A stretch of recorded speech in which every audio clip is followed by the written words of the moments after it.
മറ്റൊരു വാർത്തയിലേക്ക് പോകുന്നു. വോട്ടർമാരെ കൊണ്ടുവരാൻ സൗജന്യ ബസ് വാഗ്ദാനം ചെയ്തിരിക്കുന്നു.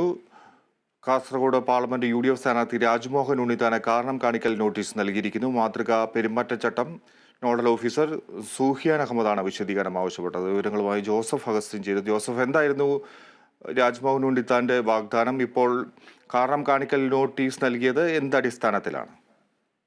ഫിജി, വോട്ടർമാർക്ക് പോളിംഗ് സ്റ്റേഷനിൽ എത്തുന്നതിനായി സൗജന്യ വാഹനം ഏർപ്പെടുത്തിയിട്ടുണ്ടെന്ന അറിയിപ്പ് നൽകിയതിന് പിന്നാലെയാണ് രാജ്മോഹൻ ഉണ്ണിത്താനെതിരെ ഇപ്പോൾ പെരുമാറ്റച്ചട്ടം ലംഘനത്തിനെതിരെ നോട്ടീസ് നൽകിയിരിക്കുന്നത്.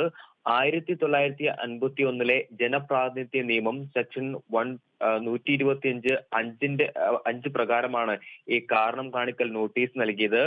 ഈ പെരുമാറ്റച്ചട്ടം നോഡൽ ഓഫീസർ സൂഫിയാൻ അഹമ്മദാണ് ഇദ്ദേഹത്തോട് വിശദീകരണം ആവശ്യപ്പെട്ടിട്ടുള്ളത്.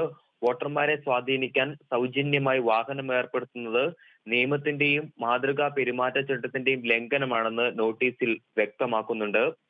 ലോക്സഭാ തെരഞ്ഞെടുപ്പിൽ UDF സ്ഥാനാർത്ഥിക്ക് വേണ്ടി വിവിധ ഭാഗങ്ങളിൽ നിന്ന് വോട്ടർമാരെ കൊണ്ടുവരാൻ സൗജന്യ ബസ് സർവീസ് ഏർപ്പെടുത്തിയിട്ടുണ്ടെന്നുള്ള വാഗ്ദാനം പെരുമാറ്റച്ചട്ട ലംഘനമാണെന്ന് കാണിച്ച് CPM ജില്ലാ ആക്ടിംഗ് സെക്രട്ടറി അഡ്വക്കേറ്റ് കുഞ്ഞമ്പു ജില്ലാ ഭരണാധികാരിക്ക് നൽകിയ പരാതിയിൽ വ്യക്തമാക്കുന്നു. ഈ പരാതിയുടെ അടിസ്ഥാനത്തിലാണ് അദ്ദേഹത്തിനെതിരെ ഇപ്പോൾ കാരണം കാണിക്കൽ നോട്ടീസ് നൽകിയിരിക്കുന്നത്. 48 മണിക്കൂറിനുള്ളിൽ വിശദീകരണം നൽകണമെന്നാണ് ഈ നോഡൽ ഓഫീസർ UDF സ്ഥാനാർത്ഥി രാജ്മോഹൻ ഉണ്ണിത്താനോട് ആവശ്യപ്പെട്ടിരിക്കുന്നത്. ഫിജി.